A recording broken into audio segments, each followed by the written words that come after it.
Power Balls and Marvels in the great outdoors again today. Today is Monday, April 13th, and we are going to be working on lesson 95 in math.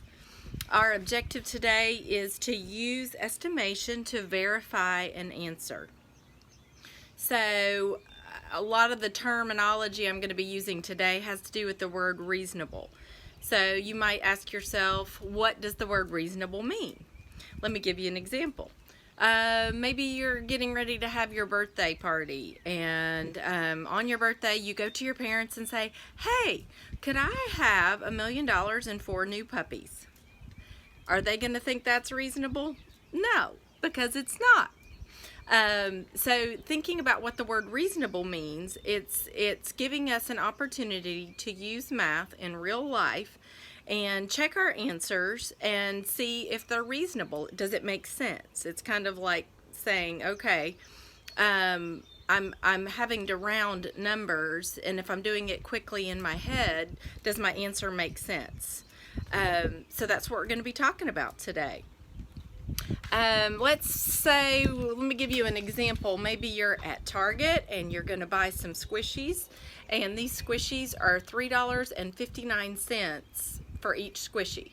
Now, if you have enough money to buy approximately 6 of them, but you want to verify and make sure that your estimation is reasonable, to take $3.59 and multiply it by 6 in your head is possible, but it's not easy. So you want to make it easier on yourself.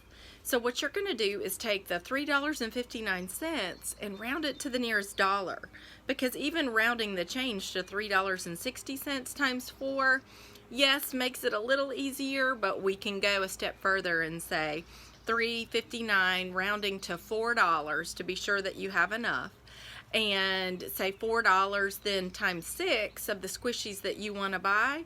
4 times 6, 24. Now, do you need to know your multiplication facts? Oh yeah, you do, because you're up a creek without a paddle if you don't know those. And that's why we're working on those so hard this year. Okay, so then you can verify and say, does that sound reasonable? Yes, and you're in luck because you have $30 saved up from your allowance. Yeehaw. All right, so let me do a problem with you guys on my little whiteboard over here.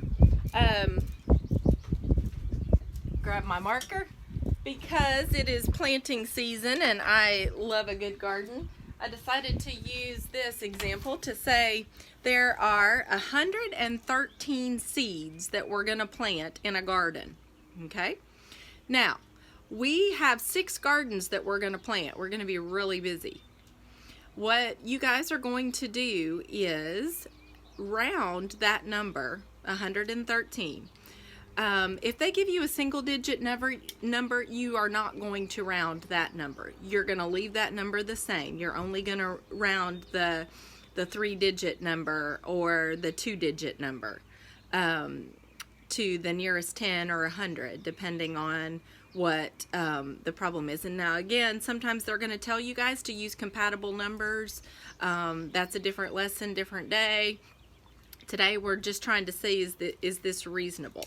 So we're going to take the 113 seeds. We want to know about how many seeds we're going to need to plant all 6 gardens. So we take 113, we round it to 100 because we want to go to the nearest 100, okay? So 113 is between 100 and 200. And then we take 100 and we're going to multiply it by 6. You can use a lasso method and say 6 times 0, 0. And then we can say 6 times 0 again, 0. And then we can say 6 times 1. So approximately what we're going to need is 600 seeds for our garden. Easy math right there. But that's what they're going to have you do today in the lesson. You're going to be rounding the larger number to the nearest 100. Sometimes they will tell you to round to the nearest 10. They should be specific about that. But let's take this a step further. Let's say that I wanted to know if you had planted 2 of the gardens. If we planted, yes, 2 gardens, what fraction of the gardens would we have finished planting? Okay, so let me show you how to do this problem. because we know that the bottom number of a fraction is going to be talking about how many is in the whole thing. We need to look and see how many gardens altogether were we supposed to plant. It's going to be a total of 6. So that's going to be the bottom number of your fraction. Okay? So remember, 6 is how many's in the whole thing, right?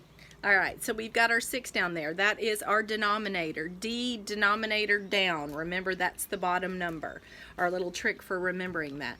Now we need to find out what the top part is. And our question was, how many gardens are we finished planting if we have done 2 in a fraction? So this would be what? 2, 6. So it's the number that they give you is the numerator for how many have finished, and that bottom number again is how many is in the whole shebang. Okay, so 2/6. All right, very good. You're gonna have some problems like this where they're gonna be asking you more about fractions of completion, and you need to know that that bottom number is how many is there in the whole equation or problem that they want you to solve, and that top number is going to be how many they're talking about. Looking over our lesson, we've got some problems on volume. Don't forget that means length times width times height. With fractions, when they're telling you to put them in order, least to greatest or greatest to least, don't forget that when in doubt to draw it out. Drawing a picture of those fractions can help you tell which one is the smaller one, which one is scaling up to the largest, or vice versa, greatest to least. Okay. There's questions about capacity. Don't forget, on all of our lessons, right under the number that they assign you, like number 1, 2, 3, 4, is in parentheses that are yelling at you, actually, not in this case. These parentheses are telling you what lesson you can find that concept on. So if you're struggling with any question in particular, as we're going along, things are getting more challenging, but I'm so proud of you guys as 3rd graders. The math that you're going to know by the time you're out of 3rd grade is quite impressive. So, love you all. Hope you're having a good day. See you soon.